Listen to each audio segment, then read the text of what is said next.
Alors, ah tiens, il y a un écran qui me parle là-bas. Qu'est-ce que je dois faire? Je dois prendre les cartes. Ah, d'accord. Je suppose que c'est ce tas-là. Et je dois répondre à une question. Je fais quoi? Je prends la première carte, je les mélange. Bon, allez. Allons-y pour celle-ci. Alors, comment... Je les ai toutes faites tomber, maladroit comme je suis. Bon, je vais devoir les ramasser. Pourquoi est-ce que la vie est toujours aussi difficile, hein? J'ai l'impression que dès que quelque chose peut t'emmerder, c'est les lois de Murphy, hein? Typique. Alors, c'est parti. Comment faire pour détruire une démocratie? Alors, alors déjà, il faut se placer au-dessus des lois. Ensuite, il faut contrôler tout l'argent. Après tout, pourquoi être loyal quand on peut tout acheter? Ensuite, il faut augmenter les tarifs sans aucune raison, hein. Par exemple, si tu es un acteur raté d'Hollywood et que tu deviens un président complètement stupide, tu peux très bien mettre des taxes sur Hollywood. Mais non, je ne vise personne. Là, si quelqu'un se reconnaît dans mes propos, c'est que c'est vraiment un crétin fini. Toute ressemblance avec personne existante serait catastrophique. Tiens, il y a même du café. On pense à tout ici.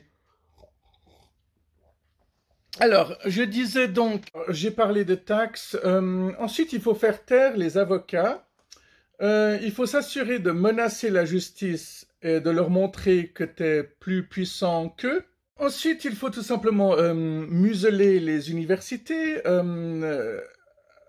limiter ou couper complètement l'accès à la connaissance, hein. Il faut détruire les bibliothèques comme dans Fahrenheit 451. Il faut absolument s'assurer que les gens n'ont pas accès à la connaissance. Donc, détruire les livres les plus importants, c'est essentiel. Voilà. Non, mais parce que vous comprenez, toutes les bonnes idées sont forcément des idées dangereuses, hein. Ensuite, il faut ériger une magnifique statue à son image.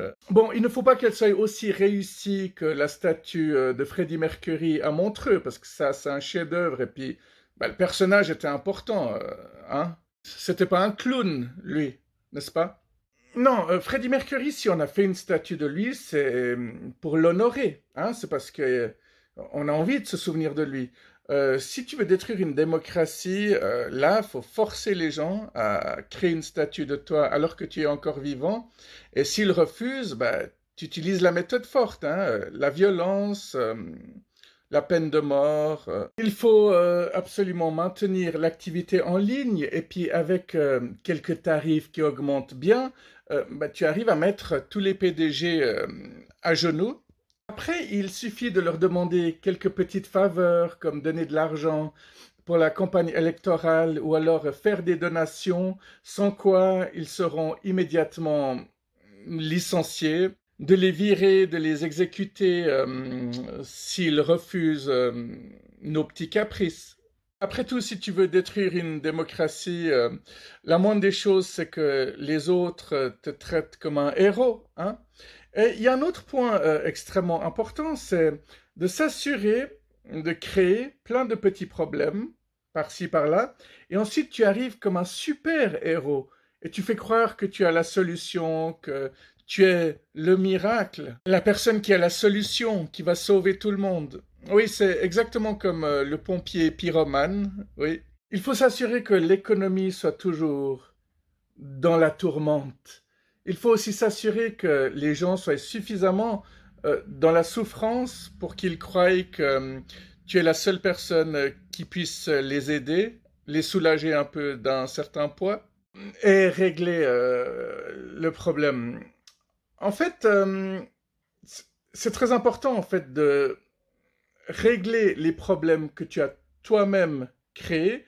Et après, tu apparais devant une foule et tu fais ouais, merci, merci, merci. Et puis tu fais un peu le rigolo en faisant un peu des mimiques ou alors tu fais des petites danses un peu rigolotes, tu vois. T'as vu, le monstre orange, quand il danse comme ça. T'as l'impression qu'il est en train de masturber deux personnes en même temps. Et puis il danse sur quoi? Sur du Village People. Ça, c'est vachement viril quand même. Bon, un peu plus sérieusement, une fois que tu passes comme ça, oui, merci, comme un héros, bah, il ne faudra pas très longtemps pour que les gens te supplient de rester au pouvoir. C'est un peu comme la femme battue, hein. Pourquoi est-ce que plus de trois quarts des femmes battues restent quand même avec leur bourreau? C'est pas forcément qu'elles ont peur. Ça, c'est le petit quart restant, mais le reste, c'est parce qu'elles aiment réellement la personne qui les frappe et elles sont persuadées que la personne va changer, qu'elle est en souffrance, etc. Alors voilà, c'est très simple de suivre toutes ces étapes. Et si quelqu'un vous traite de dictateur, il suffit de rigoler. Vous voyez, même ça, c'est facile à faire. Et vous n'avez qu'à retourner cette attaque contre les personnes qui vous l'ont dite. Les personnes qui vous traitent de dictateur, vous leur dites non, c'est pas moi, c'est toi le dictateur. Puis après, tu les envoies au goulag, quoi, tout simplement. Ce qui les enverra directement dans l'oubli. Punk Forever. Ouais, à force de traîner avec toute cette bande, on devient comme eux. J'ai envie de tirer une autre carte. Euh, quelle différence entre Trump et Obama? Waouh! J'ai pas été assez clair là-dessus. Obama avait de la classe, il avait du vocabulaire, il avait du style, de l'élégance, du charisme et la chose la plus importante de toutes, il avait de l'éducation. C'était pas quelqu'un qui n'aurait rien dit si des avions s'étaient écrasés faute d'avoir viré les contrôleurs aériens. Quand quelqu'un mourait, il disait pas simplement There was a lot of shooting, he died like a dog, oh I like black people, black people, black people. En plus, t'as vu, on dirait qu'il n'arrive pas à écarter les mains plus que ça et à les monter plus que ça. En fait, son champ d'action est très très limité, hein. Bien, alors j'aimerais bien faire un petit bilan sur Trump, le monstre orange, la bête orange, appelez-le comme vous voulez. Alors on sait qu'il a commencé à renvoyer les Afghans chez eux, donc il en a rien à foutre, qu'ils se retrouvent en danger de mort tous les jours face aux talibans. Qui seront les prochains? Peut-être que ce seront les personnes en chaise roulante, les prochaines qui devront retourner chez eux, hein. Peut-être qu'ils pensent qu'ils sont assis sur des sièges éjectables, hein, qui sait. Alors, faisons notre bilan. Il y a ici une liste. Alors, est-ce que la pauvreté est en chute libre? Est-ce que la pauvreté a diminué depuis qu'il est président? Non. Est-ce que le crime a diminué? Non. Est-ce que les gens ont plus confiance en eux? Absolument pas. Les frontières américaines sont-elles en sécurité? Niet. Est-ce que les familles sont plus prospères, plus épanouies? Non. Est-ce que les valeurs sont renouvelées? Non, non, non, non, non. Est-ce que l'Amérique est plus forte que jamais? Oh non. Est-ce qu'il a couché avec sa fille? En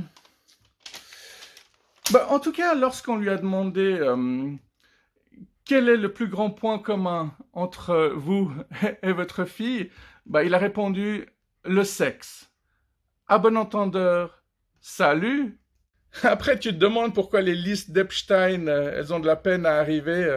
C'est certainement parce que la machine est en panne et qu'il n'y a plus d'encre.